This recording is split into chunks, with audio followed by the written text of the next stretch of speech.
আসসালামু আলাইকুম ওয়া রাহমাতুল্লাহি ওয়া বারাকাতুহু। প্রত্যেক ফরজ নামাজের পর রাসূলুল্লাহ সাল্লাল্লাহু আলাইহি ওয়াসাল্লাম এই দোয়াটি পড়ার জন্য ওসিয়ত করে গিয়েছেন। সম্মানিত দর্শক, কি আছে এই দোয়ার মধ্যে, আর এই দোয়াটি কেন বিশ্বনবী ওসিয়ত করেছেন, তাও আবার প্রত্যেক ফরজ নামাজের পর? আসুন আমরা এই দোয়াটি সম্পর্কে জানি ও যে দোয়াটির কথা রাসূল সাল্লাল্লাহু আলাইহি ওয়াসাল্লাম ওসিয়ত করে গিয়েছেন সেই দোয়াটি সর্বপ্রথম আমরা শিখে নেই। দোয়াটি হইল, আল্লাহুম্মা আইন্নি আলা যিকরিকা ওয়া শুকরিকা ওয়া হুসনি ইবাদাতিক। যারা দোয়াটি মুখস্থ করতে চান, ডেসক্রিপশনে বাংলায় লেখা থাকবে, আপনারা ওইখান থেকেও শিখে নিতে পারেন।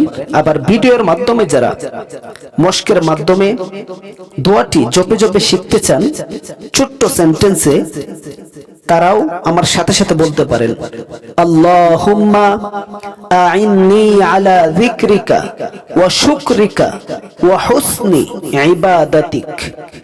অর্থ, হে আল্লাহ, আপনার জিকির করতে, আপনার শুকরিয়া জ্ঞাপন করতে এবং সুন্দরভাবে আপনার ইবাদত করতে আমাকে সাহায্য করুন।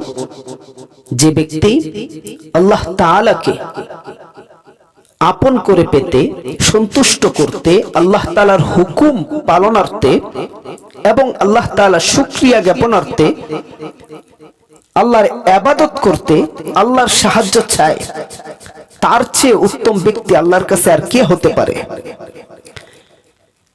দর্শক, জীবনটা অল্প সময়ের, এটা তো চলেই যাবে, কিন্তু এই সময়টাকে অনর্থক ব্যয় না করে আল্লাহ তাআলার দেখানো রাস্তায়, আল্লাহ তাআলার হুকুমের উপর চলে জীবনটা ব্যয় করুন।